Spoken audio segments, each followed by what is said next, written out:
నమస్కారం. తుక్కీబాబుకు స్వాగతం. వయసు పైబడుతున్న కొద్దీ మన ఒంట్లో జవసత్వాలు సన్నగిలిపోవడం సహజం. ఫలితంగా శరీరం మన స్వాధీనం తప్పుతూ ఉంటుంది.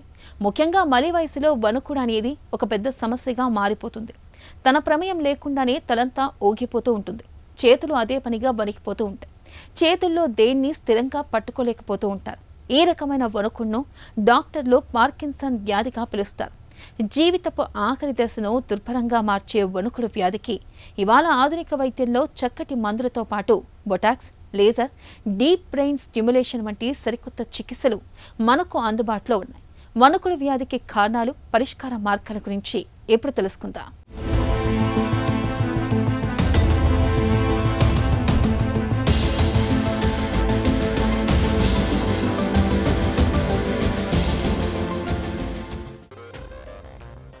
వృద్ధాప్యం మనిషి పాలిట శిశిరం లాంటిది. శిశిరంలో ఎలాగైతే ఆకులు ఒక్కొక్కటిగా రాలిపోతాయో, వృద్ధాప్యంలో కూడా మనిషి తాలూకు జవసత్వాలు కూడా ఒకటొకటిగా సన్నగిల్లిపోతుంటాయి.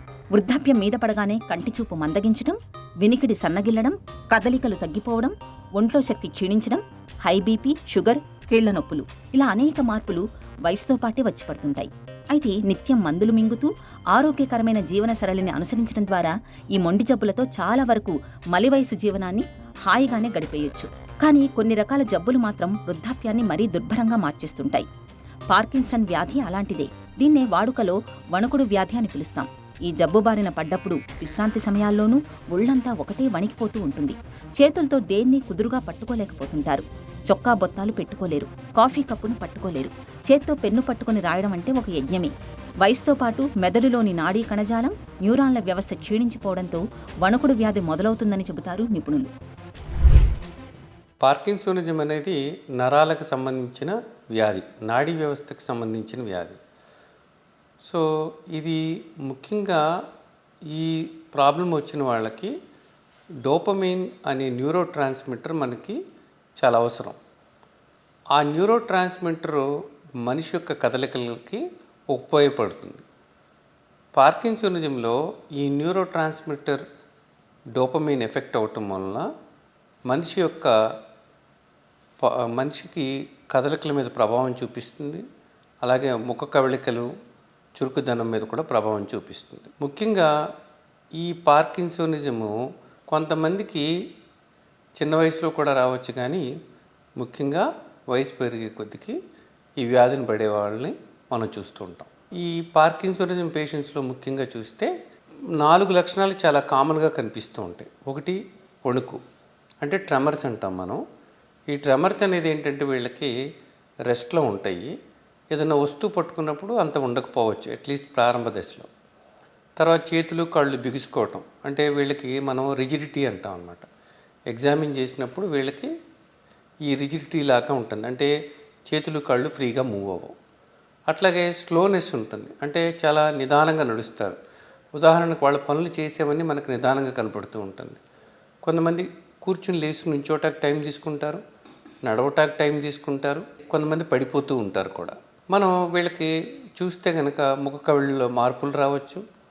క్రమేణా వ్యాధి యొక్క తీవ్రత పెరిగే కొద్దికి వీళ్ళకి మింగుడు పడటం ఒకటి ఎక్కువ అవటం, లాలాజలం బయటికి రావటం, అలాగే నడవటం ఇంకా ఎక్కువ కష్టం రావటం, యూరినరీ సిమ్టమ్స్ కానీ ఇలాంటివి కూడా రావచ్చు అన్నమాట.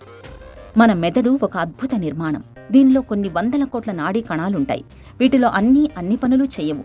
మెదడులోని కొన్ని ప్రాంతాల్లోని కణాలు కొన్ని ప్రత్యేక పనులను పర్యవేక్షిస్తుంటాయి. ఉదాహరణకు మెదడు వెనకాల ఉండే ఆక్సిపిటల్ లంబికలో నాడీ కణాలు కంటిచూపును, చెవుల పక్కల ఉండే టెంపోరల్ లంబికలోని కణాలు వాసన పసిగట్టడంలో ఇలా ప్రత్యేకంగా తోడ్పడుతుంటాయి. ఇలాగే మన మెదడు లోపల కింది భాగంలో సబ్స్టాన్షియా నైగ్రా అనే చిన్న భాగంలో ఉండే నాడీ కణాలు మన శారీరక కదలికలను పర్యవేక్షిస్తుంటాయి. ఈ నాడీ కణాలు చనిపోతూ వీటి సంఖ్య క్షీణించడం వల్ల వచ్చే సమస్యే పార్కిన్సన్. ఈ నాడీ కణాలు డోపమిన్ అనే రసాయనాన్ని ఉత్పత్తి చేస్తుంటాయి. మన నాడీ కణాల మధ్య సమాచారాన్ని చేరవేస్తూ మన శరీర కదలికలకు దోహదం చేస్తుంటుంది ఈ రసాయనం. అయితే ఆ నాడీ కణాలు చనిపోతూ వాటి సంఖ్య క్షీణించిపోతున్నప్పుడు ఈ రసాయనం ఉత్పత్తి కూడా తగ్గిపోయి క్రమేపీ శారీరక కదలికలు నెమ్మదించడం, వణుకు, నిలబడితే తూలటం వంటి లక్షణాలన్నీ బయలుదేరతాయి. పార్కిన్సన్ వ్యాధికి ఇదే మూలం. వణుకుడు అనేది చాలా సమస్యల్లో రావచ్చు. కొంతమందికి ఆందోళనలో రావచ్చు, థైరాయిడ్ ప్రాబ్లం, అధికంగా థైరాయిడ్ ఉన్న వాళ్ళకి థైరాయిడాక్సికోసిస్లో రావచ్చు. కొద్దిమందికి ఫెమిలియల్ ఎసెన్షియల్ ట్రెమర్స్ అంటారు. అంటే వాళ్ళ జన్యుపరంగా కూడా కొంతమంది హెరిడిటరీగా కూడా కొద్దిమందికి రావచ్చు. అయితే ఈ ట్రెమర్స్ అన్నీ కూడా మనం చేతులు చాపమన్నప్పుడు కానీ, ఏదైనా పని చేస్తున్నప్పుడు కానీ, యాంగ్జైటీలో కానీ పెరగచ్చు. కానీ పార్కిన్సోనిజం ట్రెమర్స్ ముఖ్యంగా మనం చూస్తే వీళ్ళకి ట్రెమర్స్ ముఖ్యంగా రెస్ట్లో ఉన్నప్పుడు వస్తూ ఉంటాయి ట్రెమర్స్. అండ్ ముఖ్యంగా ప్రారంభ స్టేజ్లో పిన్ రోలింగ్ ట్రెమర్స్ అంటారు, ఇలా వస్తూ ఉంటాయి. ఈ 2 వేళ ట్రెమర్స్ ఎక్కువగా కామన్గా చూస్తూ ఉంటాం.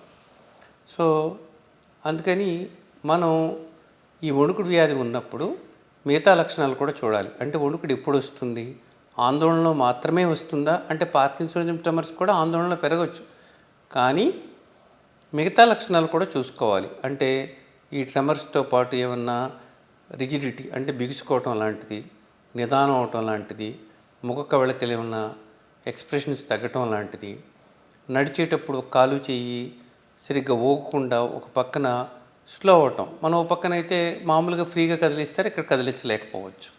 ఆ ట్రెమర్స్తో పాటు మిగతా లక్షణాలు చూసుకోవాలి. ముఖ్యంగా రెస్ట్లో ఉన్నప్పుడు ట్రెమర్స్ వస్తే కనుక ఇది పార్కిన్సోనిజం ట్రెమర్స్ అని మనం నిర్ధారణ కోసం డాక్టర్ దగ్గర తప్పకుండా సంప్రదించాలి.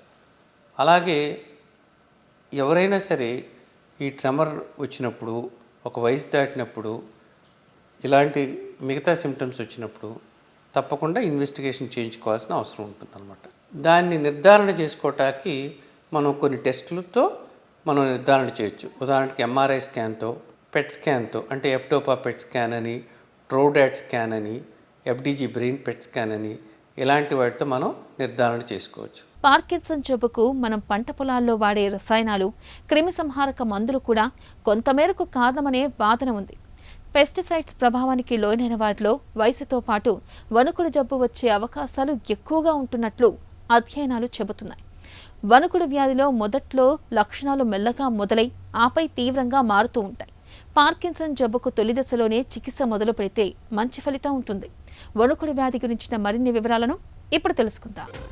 వణుకుడు వ్యాధిని జేమ్స్ పార్కిన్సన్ అనే వైద్యుడు 1817లోనే గుర్తించారు. పార్కిన్సన్స్ వ్యాధి సాధారణంగా 50 ఏళ్లు పైబడిన వారిలో కనిపిస్తుంటుంది.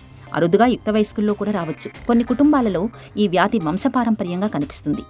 ఈ జబ్బు బారిన పడ్డప్పుడు మెదడులోని కణజాలాలు క్రమక్రమంగా క్షీణిస్తూ నశిస్తూ వస్తాయి. దీంతో పార్కిన్సన్ వ్యాధిగ్రస్తుల కదలికలు దాదాపు పూర్తిగా స్తంభించిపోతుంటాయి. ఫలితంగా చాలామంది మంచానికే పరిమితమవుతుంటారు. పార్కిన్సన్ బాధితుల్లో కండరాల చురుకుదనం తగ్గిస్తుంది. వణుకు, బిగుసుకుపోవడం, తర్వాత శరీరం అదుపు తప్పిపోవడం జరుగుతుంది. కనురెప్పలు తక్కువగా కొట్టుకోవడం, మలబద్ధకం, మింగడం కష్టమవడం, చొంగకార్చడం, నడకలో శరీరాన్ని బ్యాలెన్స్ చేసుకోవడంలో సమస్యలు, ముఖంలో ఏ భావాలు పలకకపోవడం, కండరాల నొప్పులు ఇలాంటివన్నీ వచ్చి పడతాయి. పార్కిన్సన్స్ జబ్బు ముదిరే కొద్దీ నాలుక, పెదాలు కూడా వణకడం మొదలవుతుంది. ఆలోచనలు మందగిస్తాయి. రాను జ్ఞాపకశక్తి కూడా క్షీణిస్తూ వస్తుంది. పార్కిన్సోనిజంలో కూడా రకాలు ఉంటుంది. అంటే ఇడియోపతిక్ పార్కిన్సోనిజం అని, పార్కిన్సన్స్ ప్లస్ సిండ్రోమ్ అని చెప్పి ఉంటుంది, ఏటిపికల్ పార్కిన్సోనిజం అని.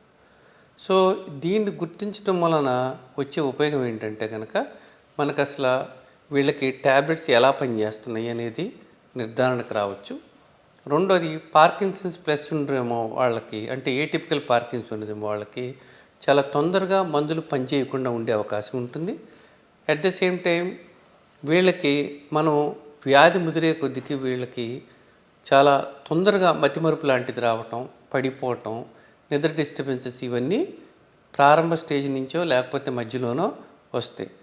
సహజంగా ఇడియోపతిక్ పార్కిన్సోనిజం ఉన్న వాళ్ళల్లో ఇవన్నీ లేటుగా వస్తాయి. అలాగే మనకి ట్రీట్మెంట్ పరంగా కూడా రెండింటిని గుర్తించాల్సిన అవసరం కూడా ఉంటుంది. ఎందుకంటే ఇడియోపతిక్ పార్కిన్సోనిజంలో మనకు ట్యాబ్లెట్స్ పనిచేస్తుంది. కొద్ది కాలం తర్వాత అవి వాటితో ప్రాబ్లం ఉంటే కనుక మనం డీప్ బ్రెయిన్ స్టిమ్యులేషన్ అనే ప్రక్రియ ద్వారా ఈ జబ్బుకి కొద్దిగా లక్షణాలను తగ్గించుకోవచ్చు. అదే సెకండరీ పార్కిన్సోనిజం, ఏటిపికల్ పార్కిన్సోనిజంలో మనకి డీప్ బ్రెయిన్ స్టిమ్యులేషన్ అంత పనిచేయదు. అలాగే ప్రతి వాళ్ళు పార్కిన్సోనిజం లక్షణాలు కనపడినప్పుడు మనం రెండింటినైతే మాత్రం ఖచ్చితంగా రూల్ అవుట్ చేసుకోవాలి. ఒకటి, ఏమైనా మెడిసిన్స్ వాడుతున్నారా? కొన్ని మందులు వాడుతున్నప్పుడు కూడా వీళ్ళకి పార్కిన్సోనిజం లక్షణాలు కనపడవచ్చు. కాబట్టి మనం జాగ్రత్తగా క్లినికల్ ఎగ్జామినేషన్ చేయటం, వాళ్ళ హిస్టరీ తీసుకోవటం, వాళ్ళు ఏమైనా మెడిసిన్స్, ఉదాహరణకి ఏమైనా యాంటీసైకోటిక్స్ మందులు లాంటివి కానీ, లివోసల్పరైడ్ అనే మెడిసిన్స్ లాంటివి కానీ, లేకపోతే వామిటింగ్స్ అవ్వకుండా ఉంటాకి కొంతమంది మెటోక్లోప్రమైడ్ అనే మెడిసిన్ వాడుతూ ఉంటారు. ఇలాంటి మెడిసిన్స్ ఏమైనా ఉన్నాయో కూడా చెక్ లిస్ట్లో చూసుకోవాలి. అందుకనే పార్కిన్సోనిజం పేషెంట్స్ వచ్చినప్పుడు మనం ఎప్పుడూ కూడా వాళ్ళ పాత రికార్డ్స్ అన్ని ఒకసారి చూస్తే మంచిది. తెలవకుండా కొన్నిసార్లు మెడిసిన్స్ వేసుకుంటూ ఉండొచ్చు. అలాగే వాస్కులర్ పార్కిన్సోనిజం అంటే కొంతమందికి బ్లడ్ సర్క్యులేషన్ బ్రెయిన్కి తగ్గటం మూలాన కూడా, రిపీటెడ్గా స్ట్రోక్స్ రావటం మూలాన కూడా పార్కిన్సోనిజం లక్షణాలు కనపడవచ్చు. దీన్ని నివారించుకోవచ్చు. కాబట్టి డాక్టర్ని సంప్రదించి ఏ టైప్ ఆఫ్ పార్కిన్సోనిజం చెక్ చేయించుకొని, వాళ్ళు చెప్పినట్లు కొన్ని టెస్టులు ఉంటాయి, దాన్ని చెక్ చేయించుకొని, అలాగే మీ పాస్ట్ మెడికల్ హిస్టరీ కూడా, అంటే మీరు మిగతా మెడిసిన్స్ ఏమైనా వాడుతున్నారా, కొంతకాలం క్రితం వాడారా, ఇవి కూడా చెప్తే గనక అది మీకు సరైన ట్రీట్మెంటు, చికిత్స చేయటానికి ఉపయోగపడవచ్చు అన్నమాట. అదే వాస్కులర్ పార్కిన్సోనిజంలో మళ్ళీ స్ట్రోక్స్ రాకుండా కాపాడితే కనుక ఉన్నది కనీసం మనం పెరగకుండా దాన్ని ఆపుకోవచ్చు అన్నమాట. మలి వయసులో వచ్చిపడి కదలికల్ని కకావికలం చేసి పారేసే పార్కిన్సన్స్ వ్యాధిని నిర్ధారించేందుకు ఖచ్చితమైన ల్యాబొరేటరీ పరీక్షలంటూ ఏమీ లేవు. డోపమైన్ ఇచ్చి మనిషి కదలికల్లో మార్పులు గమనించడం, బ్రెయిన్ స్కానింగ్, ఎంఆర్ఐ స్కానింగ్ వంటివి కొంతవరకు ఉపయోగపడతాయి. పార్కిన్సన్ వ్యాధి ఎప్పుడో శతాబ్దం క్రితమే గుర్తించినా ఇప్పటికీ దీన్ని పూర్తిగా నయం చేయడం సాధ్యం కావటం లేదు. అయితే ముందస్తుగానే గుర్తిస్తే మాత్రం దీన్ని ఖచ్చితంగా అదుపులో ఉంచడానికి ఆధునిక వైద్యంలో ఇవాళ చక్కటి మందులు, చికిత్సలు మనకు అందుబాటులో ఉన్నాయి. పార్కిన్సన్ వ్యాధికి అద్భుతంగా ఉపయోగపడుతున్న మందు ఎల్డోపా. దీన్ని మనం తీసుకున్న తర్వాత మెదడులోకి వెళ్లి డోపమైన్గా మారిపోతుంది. క్షీణించిపోయినవి పోగా ఇంకా మిగిలి ఉన్న నాడీ కణాలను ఇది ప్రేరేపిస్తుంది. దీంతో మన కదలికలు సాధారణంగా తయారైపోతాయి. పార్కిన్సోనిజంలో మనం చూసే ప్రాబ్లం జనరల్గా ఏంటి, డోపమిన్ తగ్గటం మూలన వస్తుంది. ఈ డోపమిన్ అనేది తగ్గటం మూలన వీళ్ళకి లక్షణాలు వస్తాయి. కాబట్టి ఏం చేస్తారంటే కనుక ఈ డోపమిన్ అనేది ట్యాబ్లెట్స్ ద్వారా ఇస్తూ ఉంటారు. అంటే ఇప్పుడు రకరకాల ట్రీట్మెంట్స్ కూడా వచ్చినాయి అన్నమాట. అంటే జెల్ రూపంలో ఇవ్వటం కానీ అలాంటి వాటిలో. అలాగే ట్యాబ్లెట్స్ ఇస్తున్నప్పుడు కనుక అంటే ముఖ్యంగా గమనించాల్సింది ఏంటంటే కనుక మనం క్లినికల్ హిస్టరీ తీసుకొని అది పార్కిన్సోనిజమేనా, అది మామూలుగా డీజనరేషన్ అంటే బ్రెయిన్లో డోపమీను దానంతటిగా తగ్గటం వలన వచ్చిందా, లేకపోతే కొన్నిసార్లు ఏమైనా కొన్ని మెడిసిన్స్ వేసుకుంటే ఆ డోపమైన్ మీద ప్రభావం చూపించటం వలన వచ్చిందా అనేది కూడా నిర్ధారణ చేసుకోవాలి. సో ఒకవేళ కొన్ని మందులు కనుక డోపమైన్ కనుక వ్యతిరేకంగా పనిచేస్తుంటే ఆ మెడిసిన్ని మనం డిస్కంటిన్యూ చేసుకొని మళ్ళీ అది రికవర్ అయ్యే వరకు మనం డోపమైన్ బయట నుంచి ఇచ్చుకోవచ్చు అనమాట. దాన్ని లివోడోపా అంటారనమాట. సో జనరల్గా లివోడోపాతో పాటు కార్బిడోపా లాంటిది ఇస్తారు. ఇంకా కొన్ని మందులు ఈ డోపా రిసెప్టర్ యాగోనిస్ట్ అంటే డోపమైన్ రిసెప్టార్స్ని కొద్దిగా స్టిమ్యులేట్ చేసి మనం వీళ్ళకి లక్షణాలు తగ్గించే మందులు ఉన్నాయి. అలాగే కొంతమంది అంటే ముఖ్యంగా ట్రెమర్స్ ఎక్కువ ఉన్న వాళ్ళకి ప్యాస్టైన్ అని ఇస్తారు. అంటే ట్రైహెక్సిఫెనడిల్ అనే మెడిసిన్ ఉంటుంది, అది ఇస్తూ ఉంటారు అనమాట. అందుకని ఏ టైప్ ఆఫ్ పార్కిన్సోనిజము, తర్వాత మెడిసిన్స్ ఇస్తే రెస్పాన్స్ ఎంతసేపు ఉంటుందో చెక్ చేసుకొని కన్ఫర్మ్ చేసుకొని దాన్ని బట్టి మెడిసిన్స్తో కనుక సైడ్ ఎఫెక్ట్స్ ఎక్కువగా వస్తుంటే అప్పుడు మనం డీప్ బ్రెయిన్ స్టిమ్యులేషన్ అనే దాని గురించి తప్పకుండా సంప్రదించి దాంతో డెఫినెట్గా క్వాలిటీ ఆఫ్ లైఫ్ ఇంప్రూవ్ చేసుకోవచ్చు. అంటే ముఖ్యంగా పార్కిన్సోనిజం అనేది దీర్ఘకాలిక వ్యాధి, దానికి క్యూర్ లేదు. మనం సిమ్టమ్స్ను కంట్రోల్ చేయటంలోనే మన యొక్క క్వాలిటీ ఆఫ్ లైఫ్ని బెటర్గా పెంచుకోవచ్చు. పార్కిన్సన్ వ్యాధితో వచ్చిన పెద్ద చిక్కేమిటంటే మందులతో మొదట్లో మంచి ఫలితాలే కనిపించినా కాలం గడుస్తున్న కొద్దీ ఎల్డోపా వంటి మందుల మూలంగా దుష్ఫలితాలు ఎక్కువ అవుతాయి. ఇలాంటప్పుడు మందుల కన్నా డీప్ బ్రెయిన్ స్టిమ్యులేషన్ వంటి ఆధునిక చికిత్సలకు వెళ్లడం మంచిదని చెబుతారు డాక్టర్లు. వణుకుడు వ్యాధిని అదుపులో ఉంచే చికిత్సల గురించి ఇప్పుడు తెలుసుకుందాం. పార్కిన్సన్ వ్యాధికి తొలి దశలో ఎల్డోపా వంటి మందులతో మంచి ఫలితాలే కనిపించినా కాలం గడుస్తున్న కొద్దీ మందుల మూలంగా దుష్ప్రభావాలు మొదలవుతుంటాయి. కదలికలు ఎక్కువై భరతనాట్యం చేస్తున్నట్లుగా కదులుతుంటారు, కొన్నిసార్లు బిగుసుకుపోతుంటారు. ఈ రకమైన సమస్యలను అధిగమించేందుకు డీప్ బ్రెయిన్ స్టిమ్యులేషన్ అనే సరికొత్త చికిత్స ఒకటి ఇటీవల మనకు అందుబాటులోకి వచ్చింది. గుండె జబ్బు బాధితులకు అమర్చే పేస్ మేకర్ వంటి పరికరాన్ని అమర్చినట్లుగానే పార్కిన్సన్ బాధితుల్లో కూడా మెదడును ప్రేరేపించేందుకు ఒక పేస్ మేకర్ను ఏర్పాటు చేస్తారు. పేషెంట్ని మెలకువలోనే ఉంచి మెదడులో సమస్యాత్మకంగా ఉన్న ప్రాంతాన్ని గుర్తించి తదనుగుణంగా అక్కడ ఎలక్ట్రోడ్ని అమరుస్తారు. అలాగే పేస్ మేకర్ పరికరాన్ని ఛాతీలో అమరుస్తారు. ఈ రెంటికి అనుసంధానంగా సన్నటి తీగను ఏర్పరుస్తారు. దీని ద్వారా విద్యుత్ ప్రచోదనాలు పంపించినప్పుడు సాధారణ కదలికలు బావుంటాయి. అనవసరపు వణుకు కదలికలన్నీ తగ్గిపోతాయి. వాడుకలో డీబీఎస్గా పిలిచే ఈ చికిత్స సాయంతో పార్కిన్సన్స్ బాధితులు దైనందిన జీవితాన్ని సాఫీగా గడపొచ్చని చెబుతారు డాక్టర్లు. సో డీబీఎస్ అనేది ఇప్పుడు పార్కిన్సోనిజం పేషెంట్స్కి నిజంగా చెప్పాలంటే మెడిసిన్స్ వాడుకుంటున్నప్పుడు దాని యొక్క ప్రభావం వలన సైడ్ ఎఫెక్ట్స్ రావటము, అదే మెడిసిన్స్ తరచూ వేసుకోవాల్సి రావటము, తర్వాత వణుకుడు ఎక్కువగా ఉన్న వాళ్ళకి ఈ డీప్ బ్రెయిన్ స్టిమ్యులేషన్ అనేది మనం సజెషన్ చేస్తాం. డీప్ బ్రెయిన్ స్టిమ్యులేషన్ అనేది ముఖ్యంగా అది ఇడియోపతిక్ పార్కిన్సోనిజం ఇడియోపతిక్ పార్కిన్సోనిజంలో మనం రికమెండ్ చేస్తాం.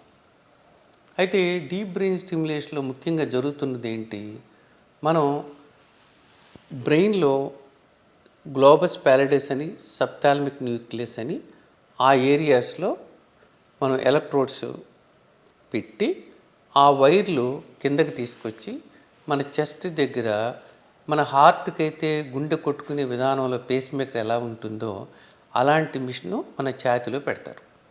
సో ఈ ఛాతీ నుంచి ఈ వైర్ల ద్వారా ఈ సబ్థాల్మిక్ న్యూక్లియస్లో కానీ గ్లోబస్ ప్యాలిడస్లో కానీ ఏదో ఒక దాంట్లో పెడతారు. పెట్టినప్పుడు ఈ ఇంపల్సెస్ వెళ్ళి మనకి డోపమైన్ చేయలేని పనిని ఇవి కొద్దిగా వరకు చేయగలుగుతుంది. కాబట్టి దీని వలన పేషెంట్స్కి క్వాలిటీ ఆఫ్ లైఫ్ ఇంప్రూవ్ అవుతుంది. అయితే డీప్ బ్రెయిన్ స్టిమ్యులేషన్ అనేది అది జబ్బును తగ్గించదు, కానీ వాళ్ళ సిమ్టమ్స్ని మాత్రం బెటర్గా చేస్తూ ఉంటుంది. అయితే డీప్ బ్రెయిన్ స్టిమ్యులేషన్ కేవలం ఇడియోపతిక్ పార్కిన్సోనిజం వరకే పనికొస్తుంది.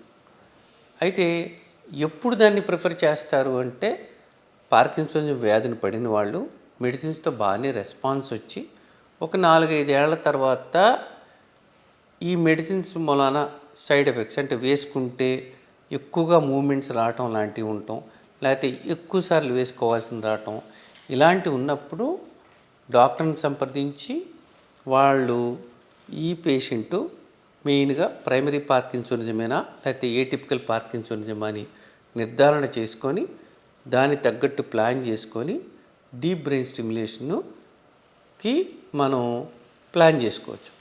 అయితే ముఖ్యంగా గుర్తుంచుకోవాల్సింది డీప్ బ్రెయిన్ స్టిమ్యులేషన్ అనేది క్యూర్ కాదు, అది క్వాలిటీ ఆఫ్ లైఫ్ని ఉపయోగించుకోవటానికి పనికొస్తుంది. అట్లాగే వేసుకునే మందులు కూడా మోతాదు కూడా తగ్గించుకోవచ్చు. పార్కిన్సోనిజం అనేది అదొక న్యూరో డీజనరేటివ్ డిసీజ్, అంటే నాడీ సంబంధించిన వ్యాధి. సో దీంట్లో వీళ్ళకి డీజనరేషన్ అంటే బ్రెయిన్లో ఈ డోపమైన్ యొక్క సెక్రేషన్ తగ్గటం వలన వస్తుంది. కాబట్టి వీళ్ళు మనం బయట నుంచి డోపమైన్ ఇస్తూ ఉండాలి. వీళ్ళు దీర్ఘకాలికంగా మెడిసిన్స్ వేసుకోవాలి.